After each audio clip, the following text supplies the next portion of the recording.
네, 반갑습니다. 도도티브의 위드파파입니다. 도도티브 구독자님들 즐거운 주말 보내고 계신가요? 오늘 전해드릴 소식은 오프로드 전용 신형 소렌토 X라인의 소식인데요. 처음 이 사진을 보고, 야, 컬러가 상당히 인상적이다 라는 생각을 했는데요. 딥 그린 컬러라고 하네요. 왠지 깊은 오프로드 숲속에서 잘 어울릴 것 같은 색상이라고 해야 할까요?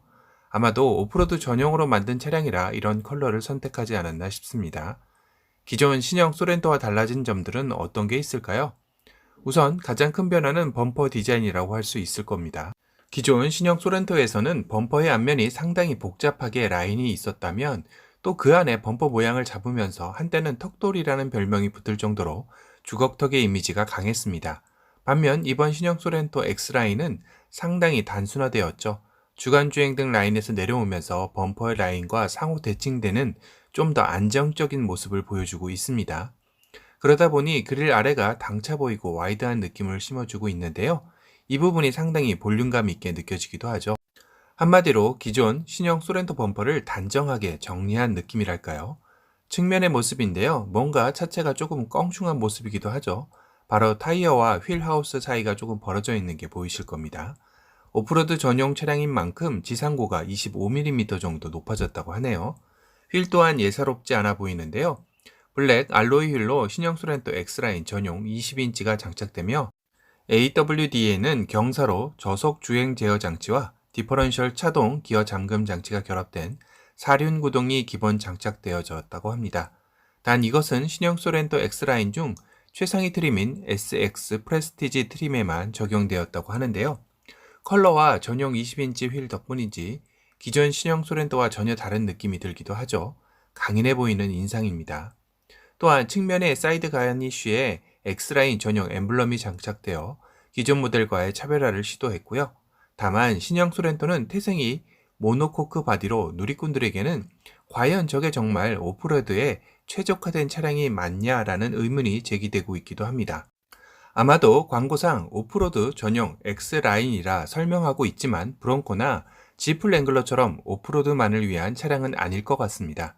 도시명과 오프로드를 겸용하는 브론코 스포츠 느낌의 모델을 표방한 게 아닐까 싶네요. 그러다 보니 과연 북미에서 이런 어필이 먹힐 수 있을지는 의문이긴 합니다.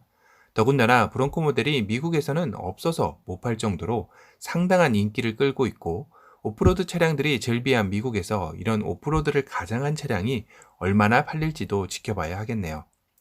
리어의 모습인데요. 특별히 달라진 것은 찾아볼 수는 없었습니다. 리어의 스키드 플레이트 정도가 무광 플라스틱을 적용해서 바닥면에 긁히는 것을 대비했지만 이 역시 일반적인 SUV들에서 들어가는 디자인 요소라 크게 차별화되었다는 느낌을 받지는 못했습니다. 대신 리어 범퍼의 두께는 훨씬 두꺼워진 느낌이죠.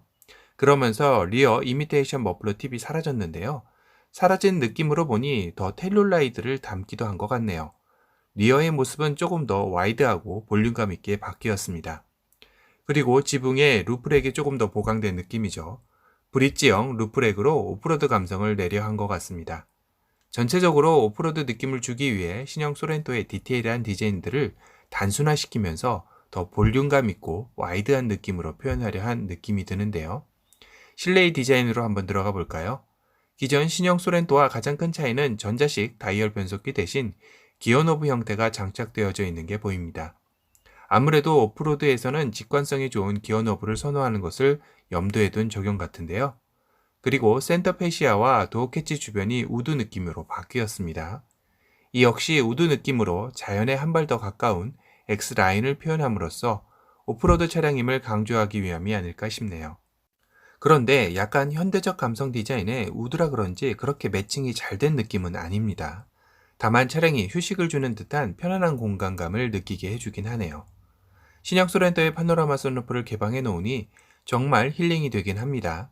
이 사진을 보니 캠핑을 가서 차박을 하고 싶다는 욕구가 생기기도 하는데요. 조만간 도드튜브 캠핑 컨텐츠를 다시 시작해야겠다는 마음이 들었습니다. 장비를 사놓고 너무 놀리고 있어서 말이죠. 후석 공간은 오프로드를 위한 이렇다 할 변화가 따로 있지는 않습니다. 트렁크 매트나 바닥 매트라도 뭔가 오프로드 전용 차량처럼 고무 매트 등을 제공했더라면 조금 더 나았을 것 같긴 한데요. 이건 그냥 신형 소렌토와 별반 차이가 없네요. 결국 신형 소렌토 X라인은 외관에서 약간의 오프로드 느낌을 주려 한 흔적만 남은 작품 같다는 생각이 들었습니다. 도드튜브 생각은 그냥 도심 속에서 오프로드 느낌이 나는 차량을 몰기에는 최적화되었지만 이걸 정말 오프로드에 가서 몰기에는 많이 부족한 느낌을 지울 수 없었는데요. 차라리 북미형으로 내놓기보다는 국내에 내놓았더라면 조금 더 낫지 않았을까 하는 개인적인 생각을 해봅니다. 조만간 모하비 더 마스터의 X라인도 공개된다고 하니까요. 이 녀석은 또 어떻게 변화를 시켰을지 궁금해지긴 하네요. 북미 시장에 공개된 소렌토 X라인은 2.5리터 4기통 GDI 엔진과 8단 자동 변속기가 결합되었고, 이를 통해 최고 출력 191마력, 최대 토크 25의 성능을 발휘하며 2.5리터 4기통 가솔린 터보 엔진에는 소렌토 전용 8단 습식 DCT 변속기가 조합되어 최고 출력 281마력, 최대 토크 43의 성능을 낸다고 합니다. 그 외에도 1.6리터 하이브리드 4기통은 가솔린 터보 엔진과 6단 자동 변속기가 함께 결합되며 시스템 총 출력 230마력이라고 하고요. 플러그인 하이브리드는 1.6리터 4기통 가솔린 터보 엔진과 하이브리드가 마찬가지로 6단 자동 변속기가 결합되어 시스템 총 출력 265마력의 힘을 낸다고 합니다. 이렇게 신형 소렌토 X라인은 총 4가지 파워트레인으로 구성된다고 하고요. 최대 견인 능력은 1587kg이며 연비는 기존 신형 소렌토 가솔린 대비 1.2km 향상된 연비를 보여준다고 하네요. 북미 시장에서만 공개된 X라인은 2021년 출시될 예정이며 주요 트림은 LX, S, EX, SX, SX, 프레스티지의 5가지 트림으로 제공된다고 합니다. 출시 가격은 아직 공개되지 않았고요. 바로 출시 전 가격 공개를 한다고 하네요. 오늘은 북미 시장에서 먼저 선보인 소렌토 X라인에 대한 소식을 전해드렸고요. 오늘 영상이 도움이 되셨다면 도드튜브 구독 알람 설정 부탁드립니다. 또 다른 신차 소식으로 찾아뵙겠습니다. 지금까지 도드튜브의 위드파파였습니다. 감사합니다.